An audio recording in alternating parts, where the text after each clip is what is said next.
कि भगवान जो है कहते थे लड़ाई झगड़ा मत करो, मिलजुल कर करो। और लड़ाई झगड़े सारे हैं भगवान के नाम पर ही हो रहे हैं।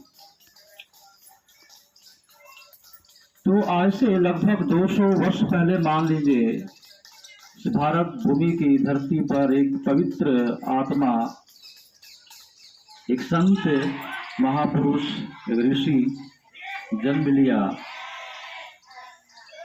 और उन्होंने एक बड़े प्रसिद्ध ग्रंथ लिखा जिसका नाम है सत्यार्थ प्रकाश। आपने सुना होगा। और जब यह पुस्तक छप करके आई, बाजार में लोगों के पास पहुंची, तो लोगों ने इसके ऊपर मुकदमा ठोक दिया। एक संप्रदाय के लोग, मुकदमा चला लेकिन जीत पुस्तक की हुई। और उस पुस्तक में उस संत ने, उस ऋषि ने 14 अध्याय लिखे, 14 समुल्लास। और पहले अध्याय में, पहले समुल्लास में उन्होंने ईश्वर के बारे में लिखा। उन्होंने देखा कि भाई धरती के ऊपर सबसे ज्यादा लड़ाइयाँ जो है, झगड़े भगवान के नाम पर ही हो रहे हैं। आडंबर, पाखंड, अंधविश्वास परमात्मा के नाम पर चल रहा है। तो सबसे पहले उन्होंने इस पुस्तक में पहले अध्याय में परमात्मा के ऊपर उन्हें लिखा। और वहां पर उन्होंने पहले अध्याय में ईश्वर के 100 नाम लिखे।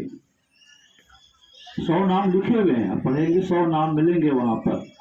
और आगे कहा कि 100 और भी अनंत नाम हो सकते हैं। और उन्होंने इसलिए उनको लिखना पड़ा पहले अध्याय में कि जो है महाभारत युद्ध के बाद जो है हमारे देश के अंदर पवित्र भूमि पर जो है बहुत सारे विद्वान मारे गए। इस देश का पतन जो है महाभारत काल के पहले से प्रारंभ हो गया था और युद्ध खत्म हुआ, महाभारत में युद्ध हुआ, उस बहुत सारे विद्वान मारे गए और उसके कारण जो है अव्यवस्था फैल गई और भगवान के नाम पर बहुत सारे जो है आडंबर होने लगे। तो उन्होंने लिखा कि भाई भगवान तो एक ही है और उसके नाम अनेक हैं। भगवान एक है, उसके नाम अनेक हैं। लेकिन लोगों ने समझा कि जितने नाम हैं उतने ही भगवान हैं।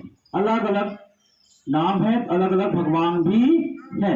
और लोगों ने अलग अलग भगवान मानकर उनकी आकृति, उनकी मूर्ति बनाकर लोगों ने पूजा, आराधना, प्रार्थना प्रारंभ कर दिया। इसीलिए उस संत को, उस ऋषि को लिखना पड़ा कि नहीं, भगवान एक ही है, नाम अनेक है। जैसे मान लीजिए हम आप में से, आपका नाम एक मुख्य नाम होता है, वही नाम आपका बैंक अकाउंट में है, आधार कार्ड में, पैन कार्ड में, विद्यालय के सर्टिफिकेट में एक ही नाम है, एक ही नाम है सब जगह। लेकिन आपको अलग अलग नामों से पुकारते हैं। कोई आपको पिताजी कहता है, कोई दादाजी बोलता है, कोई चाचा बोलता है, कोई नाना बोलता है, कोई मौसा बोलता है, कोई भाई बोलता है, कोई फूफा बोलता है, कोई मित्र बोलता है, कोई बंधु बोलता है। लेकिन व्यक्ति एक ही है, नाम अनेक है। उसी प्रकार परम पिता परमात्मा एक ही है, उसके नाम अनेक है। लेकिन हमने जो है अपने ग्रंथों को स्वाध्याय करना छोड़ दिया, ऋषियों की परंपरा को हमने छोड़ दिया और इस कारण से हम परमात्मा को अलग अलग हमने मान लिया। और इसका स्पष्ट उदाहरण आप देखिए, दुनिया के किसी कोने पर चले जाइए, धरती के किसी आप कोने पर चले जाइए, किसी कहीं भी चले जाइए, जो परमात्मा की जो व्यवस्था है एक जैसी है, भिन्न नहीं है। अगर भारत के लोगों के अगर 2 आंखें हैं तो दुनिया किसी कोने पर आप चले जाइए तो आंख ही, 2 ही आंख मिलेंगी। आंख आगे है तो आंख आगे ही मिलेगी, किसी कोने पर चले जाइए आप। 2 कान है तो कान 2 ही मिलेंगे, मुंह अगर आगे है तो आगे ही मिलेंगे। धरती किसी कोने पर आप चले जाइए, परमात्मा की जो रचना है वो एक जैसी है और उसमें भिन्नता नहीं पाएंगे। इससे सिद्ध होता है कि परम पिता परमात्मा एक ही है। अगर परमात्मा भगवान अगर अलग अलग होता तो भारत के भगवान कहता नहीं जी हम तो अपने देश के लोगों को आंख पीछे बना दूंगा, अमेरिका वाला कहता मैं साइड में बना दूंगा, एक अफ्रीका वाला बोलता मैं नाक 2 बना दूंगा, ये बोलता हाथ 4 बना दूंगा। लेकिन पूरी धरती के ऊपर परमात्मा की रचना एक जैसे, जो मनुष्य हो, पशु हो, पक्षी हो, कीड़े मकोड़े जैसे एक ही रचना है, व्यवस्था एक जैसी है, स्वरूप एक जैसा है।